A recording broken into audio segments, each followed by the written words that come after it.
ఇప్పుడు భారతదేశ పాకిస్తాన్ యుద్ధం ఏమో ఇంత పెద్ద ఎత్తున ఈ క్లిష్ట పరిస్థితుల మధ్య నడుస్తున్నటువంటి యుద్ధ తరుణంలో అసలు ఎవరికి తెలియకుండా ఆపరేషన్ కర్రగుట్టలు అనేటువంటి ఒక అంశం జరుగుతూ ఉంది.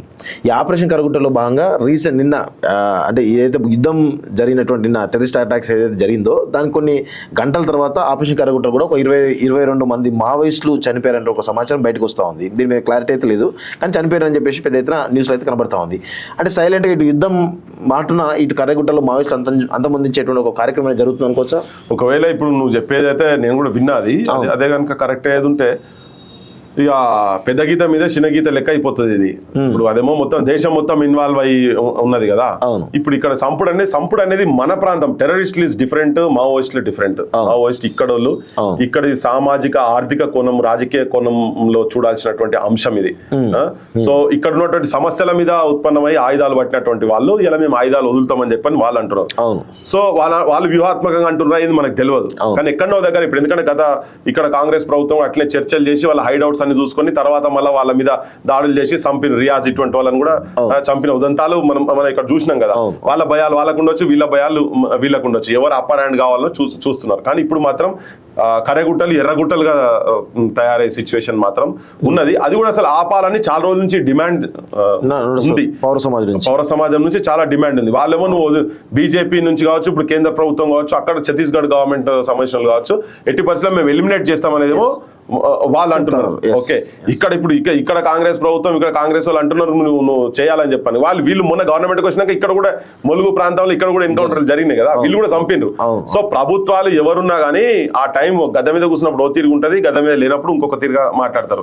కేసీఆర్ కూడా అట్నే మాట్లాడారు. వీళ్ళందరూ రోడ్డు మీదకి వచ్చి ఒకవేళ ప్రెషర్ బిల్డప్ చేస్తే నిజంగా అది ఆగాల్సిన అవసరం ఉంది, రక్తపాతం జరగాల్సిన అవసరం లేదు. ఇంకోటి దాన్ని సామాజిక ఆర్థిక కోణం లోపట ఇది ఒక లాంగ్ రన్ ప్రణాళికతోటి. ఎంతైనా కానీ భారత ప్రభుత్వానికి సార్వభౌమానికి ఒక ఇబ్బందికరమైన అంశం కదా మావోయిస్టులకు తుపాకులు పట్టడం అనేది. వాళ్ళు తుపాకులు వీడాలి కదా. 100% తుపాకులు వీడాలబ్బా, 100% వీడాలి, బయటికి రావాలి. ఈ సమాజంలో వచ్చి వర్గాలు ఇప్పుడు అంబేద్కర్ కూడా అదే ఓటనే ఆయుధాన్ని రాజ్యాధికారంలోకి వచ్చేటందుకు ఓటనే ఆయుధాన్ని ఇచ్చిన తర్వాత తుపాకీ కొట్టంతో నేను చేస్తా అనడంలో నేను వ్యక్తిగతంగా అయితే నేను దాని సైడ్ అయితే లేను.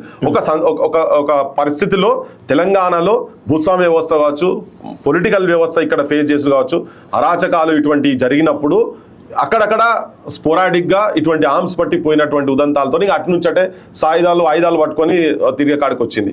కానీ ఇలా సిచ్యువేషన్ లేదు, టెక్నాలజీ పెరిగింది, ఆర్టిఫిషియల్ ఇంటెలిజెన్స్ తోని ఇక్కడ కూర్చొని ఎక్కడనో టార్గెట్ చేసి కొట్టేటువంటి వచ్చిన తర్వాత ఆధునిక వ్యవస్థ అయిన తర్వాత నువ్వు ఎల్టీటీ కన్నా పెద్ద ఆర్గనైజేషన్ కాదు కదా. ఆత్మాహుతి దళాలతోటి ప్రధానులు రాష్ట్రపతులను కాడికెళ్ళి చంపే స్థాయి దాకా పోయినటువంటి కమిట్మెంట్ లెవెల్స్ ఉన్నటువంటి వాళ్ళే ఇవాళ శ్రీలంకలో సైలెంట్ అయిపోయే సిచ్యువేషన్. ఇప్పుడు ఇక్కడ కూర్చొని ఇక్కడ కూర్చొని అడవి ప్రాంతాలలో తిరుక్కుంటూ సమాజంలో లేకుండా పోయి అక్కడ పోడు అది ఎక్కువ రోజులు ఉండరు.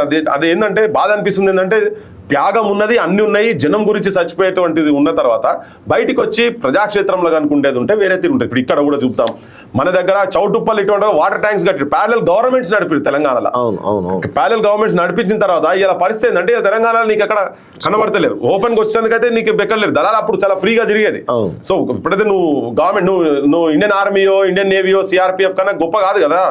సో నువ్వు ఇక్కడ ఉన్నటువంటి సమస్యలను రాజకీయ క్షేత్రంలోకి వచ్చి ఓట్ల రాజకీయాలకు వచ్చి పరిష్కారం చేసుకోవాల్సిందే తప్ప అనవసరంగా ఈ త్యాగాలు ఇవి వృధాగా పోవద్దు. ఇప్పటికే వేల మంది చచ్చిపోయినారు. పోలీసు వాళ్ళని కూడా అప్పుడు పోలీసులు కూడా ఇక్కడ వాళ్ళే కదా. నువ్వు ల్యాండ్ మైన్లు పెడుతున్నావు, ఏంటిది ఇదేమన్నా యుద్ధ క్షేత్రాలు ఇవన్నీ ఏంటిది? ఈ సంపూర్ణుడు పొద్దుగాలు వచ్చి వీళ్ళతో దెబ్బలే, సామాన్య జనాలకు రాత్రి అన్నలతో దెబ్బలే, అన్నం ఎందుకు పెట్టినావు అని వీడనే, నువ్వు అన్నం ఎట్లా పెట్టావని వాళ్ళనే. ఇది ఎక్కడి కథ ఇది? దీంట్లో గిరిజనులు, సామాన్యులు, ఆదివాసీలు చాలా ఇబ్బంది పడుతున్నారు. విదేశాల్లో ఉన్నత విద్యను చదువుకోవాలని అనుకుంటున్నారా? అయితే వెంటనే ఫ్లైగ్రాడ్ ఓవర్సీస్ ఎడ్యుకేషన్ కన్సల్టెన్సీని సంప్రదించండి. మీ విదేశీ కలలను సాకారం చేసుకోండి. ఫ్లైగ్రాడ్